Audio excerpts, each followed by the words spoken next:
On the evening of May 6, 1937, the German airship LZ-129 Hindenburg approached its destination at Lakehurst Naval Air Station in New Jersey, marking the end of a smooth transatlantic journey from Frankfurt. The airship carried 97 people, passengers and crew on what was expected to be a routine landing, but just as the ground crew prepared for its arrival, something went horribly wrong.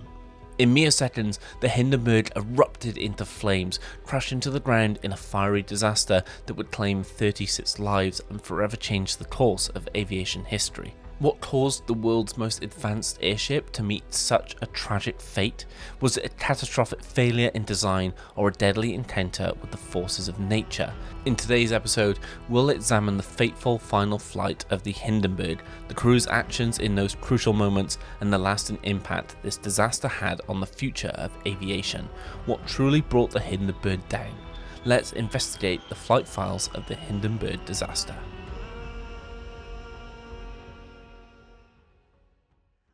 This episode is going to be slightly different because we're not focusing on a jet or a plane. We are going to be diving into the Zeppelin, the Hindenburg to be precise. So I hope you enjoy this episode of the Flight Files and we'll jump straight in. Hello everyone and welcome to the Flight Files. I'm your host Dan and today we are taking a look into the Hindenburg disaster.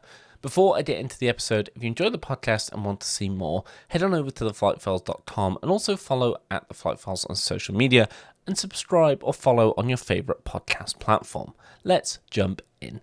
The Hindenburg, officially known as LZ-129 Hindenburg, was a German commercial passenger airship, a Zeppelin, operated by the, excuse my pronunciation here, Deutsche Zeppelin Reederei, or DZR for short, airline. It was the pride of Germany and the largest airship ever built. The Hindenburg was part of an era where Zeppelin airships were viewed as the future of air travel, especially for transatlantic flights. So, a bit of background. The Hindenburg was a rigid airship designed by the Zeppelin company under the direction of Dr. Hugo Echner. It was 804 feet or 245 meters long, approximately 3 times the length of a modern Boeing 747, and it was filled completely with hydrogen, which was extremely flammable. Originally designed to use helium, the political climate and availability forced the use of hydrogen, a dangerous compromise that ultimately contributed to its disaster, but we're getting ahead of ourselves. The Hindenburg was built during the early 1930s, a time when air travel was transitioning from a luxurious novelty to a more mainstream form of transportation. The aircraft was seen as a symbol of German engineering prowess and part of a wider trend of national pride in aviation during this pre-World War II era. Now, the Hindenburg wasn't just a one and done thing.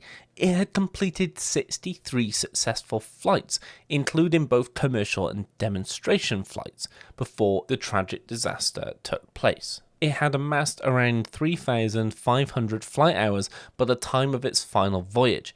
It was built in 1936 and it had been in service for just over a year at the time of its crash. The Zeppelin had successfully completed 10 round trips between Germany and the United States in its inaugural year of 1936, establishing its reputation as the leading airship for transatlantic travel. The Hindenburg was constructed at the Zeppelin Company's facility in Friedrichshafen, again, apologies for the pronunciation, Germany. Construction began in 1931 with completion in March 1936. The massive airship was filled with hydrogen due to restrictions imposed by the US on the export of helium.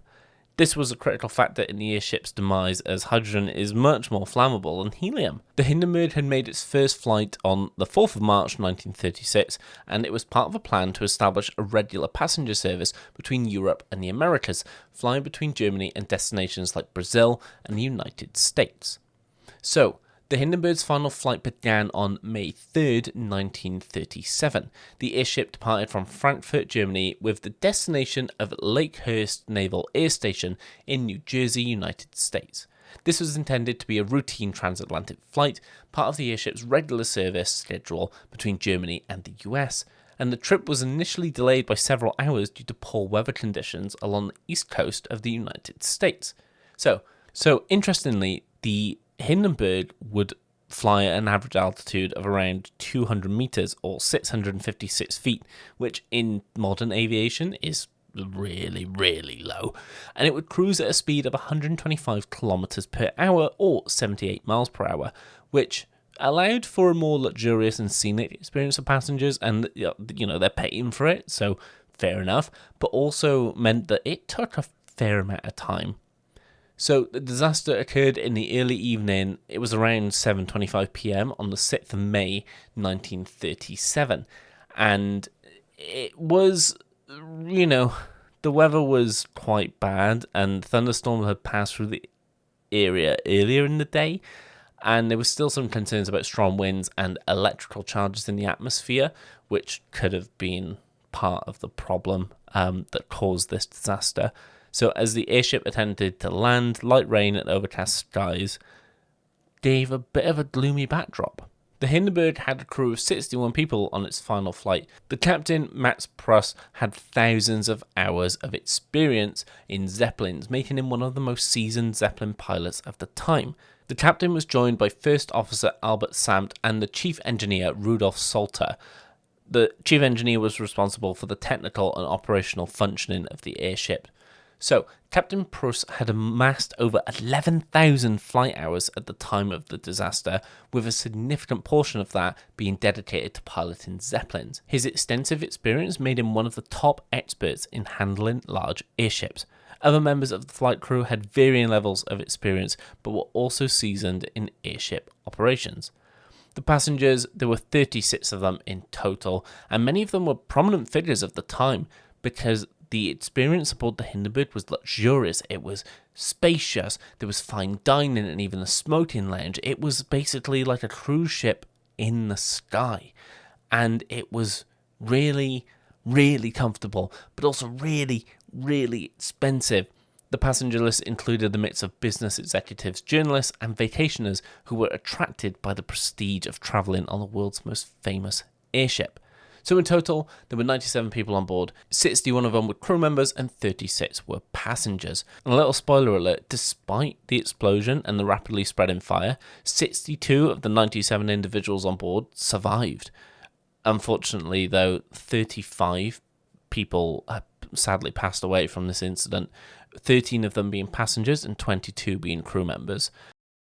The Hindenburg's final flight began on May 3, 1937, departing from Frankfurt, Germany, on a routine transatlantic journey to Lakehurst Naval Air Station in New Jersey. The flight was expected to last approximately 3 days, and despite early concerns about weather conditions in both Europe and the US, the trip began without incident.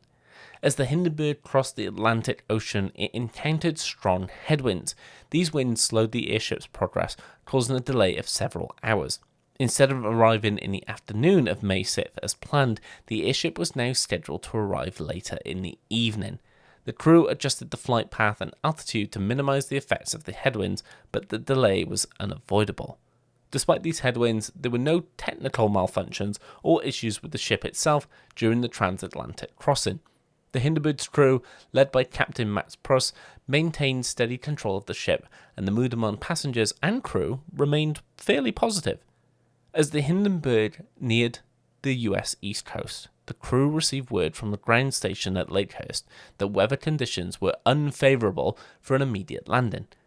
Thunderstorms had recently passed through the area, and high winds, coupled with rain, made landing fairly dangerous. To avoid these hazardous conditions, Captain Pruss decided to hold the Hindenburg in a holding pattern along the New Jersey coast. For several hours, the airship slowly circled the coastline, waiting for the weather to improve.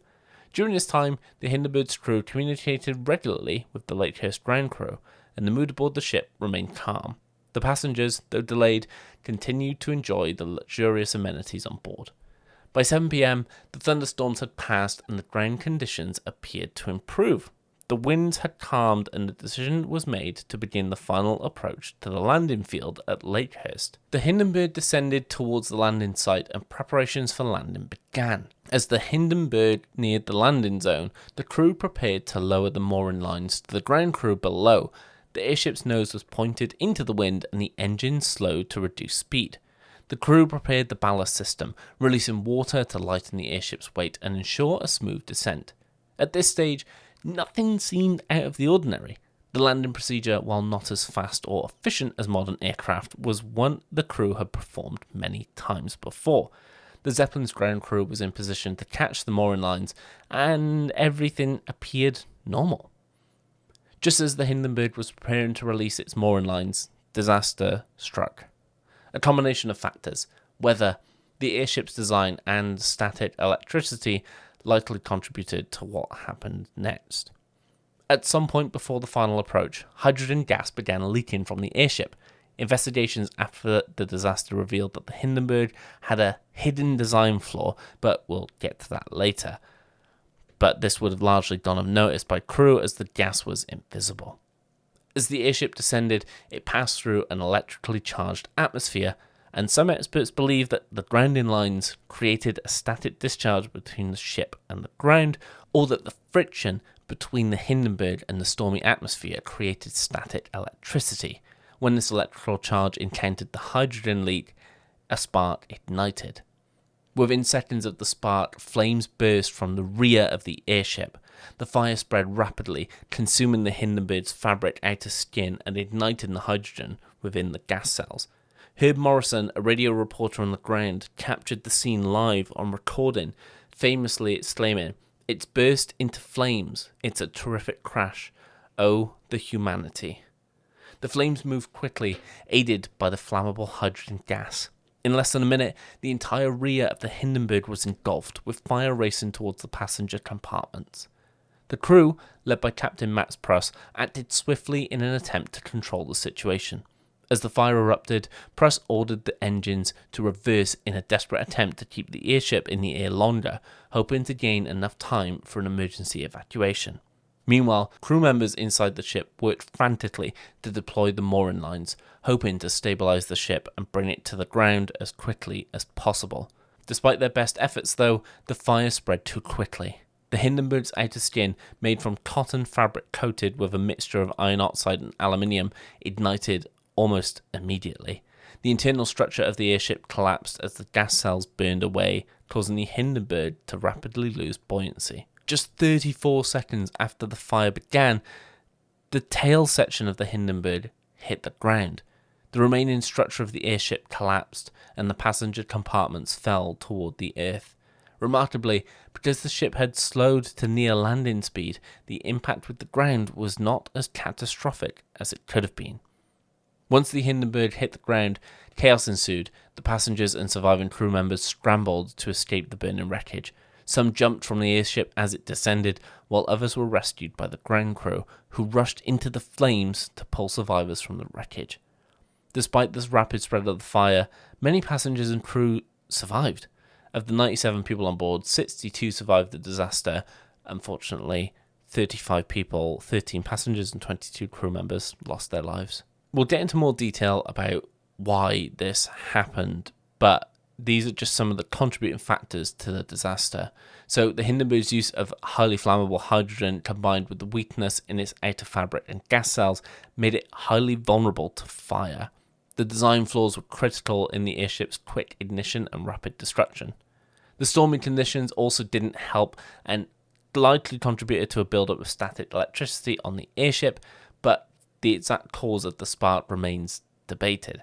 And the crew acted quickly and professionally in response to the fire, but there wasn't a lot they could do given the structure of the Zeppelin. Their training and quick thinking likely saved a lot of lives though, but it was ultimately unavoidable. So, the official investigation ultimately concluded that the most likely cause of the disaster was a hydrogen leak combined with static electricity, which led to a devastating fire. The key findings of the inquiry were that hydrogen was the primary factor. The highly flammable gas used to lift the airship was central to the crash of the Hindenburg. The design of the Hindenburg included multiple gas cells that were meant to be filled with helium, which was non-flammable, but because of a US embargo on the export of helium, which a decision was made based on the concerns over Nazi Germany's military ambitions, was filled with hydrogen instead. This made the airship far more vulnerable to fire. Experts also identified a probable hydrogen leak near the tail section of the airship. While the exact location of the leak couldn't be pinpointed, several witnesses reported seeing flames erupt from the rear of the Hindenburg, confirming that the fire started in that area. Static electricity is also being said as it's the most likely source of the spark that ignited the leaking hydrogen. As the Hindenburg made its final descent into Lakehurst, it passed through an electrically charged atmosphere following the earlier thunderstorms. The ground crew's attempt to grab the mooring lines, which would have grounded the ship, might have produced a discharge of static electricity, but the inquiry found that such discharge could have easily ignited the hydrogen leak. Another important finding was the flammability of the airship's outer skin. The cotton-based fabric was coated with a combination of iron oxide and aluminium powder, materials that were later found to be highly combustible. This coating lightly accelerated the spread of the fire once it began, making it nearly impossible to contain. The Hindenburg's disaster marked the end of the era of commercial airship travel, and it had a profound effect on the aviation industry as a whole. In the aftermath of the tragedy, several important safety improvements and regulatory changes were implemented to prevent such incidents in the future. The most significant change was the complete abandonment of hydrogen as a lifting gas in airships. After the disaster, there was widespread recognition that the risks associated with hydrogen's flammability far outweighed any benefits. Future airship designs were required to use helium, which is a much safer gas. The US, which controlled the world's largest supply of helium, eventually lifted its export restrictions after World War II, allowing airships to be filled with the safer gas. While the Hindenburg was an airship, not an aeroplane, the disaster had broader implications for aviation safety as a whole. The incident highlighted the need for strict regulations governing aircraft construction, especially concerning the materials used in aviation. Over time, these lessons influenced the development of new safety standards that were applied to both airships and airplanes, and aviation authorities began placing more emphasis on fireproofing materials, better electrical grounding techniques, and stricter protocols for landing procedures, particularly in challenging weather conditions. The Hindenburg disaster effectively ended the era of passenger airships, though, with public confidence in Zeppelin travel shattered, and with rapid advancements in airplane technology during the late 1930s and 1940s, the aviation industry shifted its focus to the development of fixed-wing aircraft. This change ushered in the era of modern commercial aviation, which ultimately proved faster, safer, and more efficient than airships. The catastrophic end of the Hindenburg not only brought an abrupt halt to the era of passenger airships, but also had far-reaching implications for the broader aviation industry. It was a pivotal moment and reshaped public perceptions of air travel and led to significant regulatory reforms aimed at improving the safety and reliability of aviation as a whole. Before the tragedy, the Hindenburg and other Zeppelin airships were seen as luxurious, albeit slow, alternative to ocean liners. They provided passengers with an elegant, scenic journey across the Atlantic, complete with dining, rooms, lounges, and even smoking areas. However, the grandeur came at a significant cost, which was safety. The destruction of the Hindenburg in front of a live audience and captured in audio by radio reporter Herb Morrison was a public relations disaster that shattered any confidence in the future airships. The world's largest and most technologically advanced airship had been reduced to flames in less than a minute. The disaster was not only a devastating loss of life, but also a symbolic blow to the future of Zeppelins. And while airships had already been losing ground to airplanes, the Hindenburg's fiery end served as the final nail in the coffin. In the years that followed, airplane technology advanced rapidly, and the focus on the aviation industry shifted almost entirely to fixed-wing aircraft, much safer, much faster, and also brought the cost right down. So there were a few regulations that were introduced after the disaster. One of the most direct outcomes of the Hindenburg was a ban on using hydrogen as a lifting gas. Its extreme flammability had always been a known risk, but political and economic constraints had forced its use in the Hindenburg. The disaster made it clear that hydrogen was far too dangerous for use in aviation, and from this point forward, airships were required to use helium. The investigation into the Hindenburg's construction revealed that the materials used on the airship were highly flammable, and this led to new regulations requiring fire-resistant materials in the construction of all aircraft, including both airships and airplanes. The aviation industry as a whole learned a big lesson from the Hindenburg that the materials used in the construction of any flying machine must prioritize safety, especially in regard to fire hazards. This laid the groundwork for future advancements in aircraft design, including the use of non-flammable composites and fireproof cabin materials in modern aircraft. One of the leading theories behind the Hindenburg's fire was the static electricity that was built up because of the earlier thunderstorms, and when the mooring lines were dropped, discharge of that electricity ignited the leaking hydrogen. The theory, combined with concerns of poor grounding practices, led to the introduction of improved grounding techniques for airships and airplanes. Ground handling procedures were overhauled with a focus on ensuring that aircraft were properly grounded before any other operations were conducted. The practice remains a vital aspect of modern aviation safety, where planes are grounded upon landing to prevent any dangerous buildup of static electricity. And in the wake of the disaster, aviation authorities worldwide recognized the need for more comprehensive regulatory oversight of the industry. The US Bureau of Air Commerce, for instance, began implementing stricter standards for aircraft manufacturing, maintenance, and operations. This laid the groundwork for the establishment of the FAA, or the Federal Aviation Administration, in 1958, which would go on to oversee the development of even more rigorous safety protocols. Additionally, international aviation organizations, including what would later become the International Civil Aviation Organization, or the ICAO, were established to ensure that safety regulations were standardized and enforced across borders. The global nature of aviation required that safety be treated as a collective responsibility. The Hindenburg disaster remains one of the most significant and tragic events in the history of aviation. A combination of a hydrogen leak, static electricity, and the flammable materials used in the airship's construction ignited a catastrophic fire that consumed the airship within moments. The regulation and safety improvements that came from the crash of the Hindenburg and the Hindenburg disaster marking an end of an era for commercial aviation for Zeppelins and shifting aviation industry's focus to fixed-wing aircraft. It also showed that human decision-making and technical design in aviation safety needs to be at the forefront to ensure that the people and the crew who are on board are able to make the right decisions when incidents like this occur. Thank you for joining me as we explored the Hindenburg. If you found this episode insightful, don't forget to follow and subscribe on your favourite platform to stay updated on future episodes as we continue to explore the flight files of the aviation industry.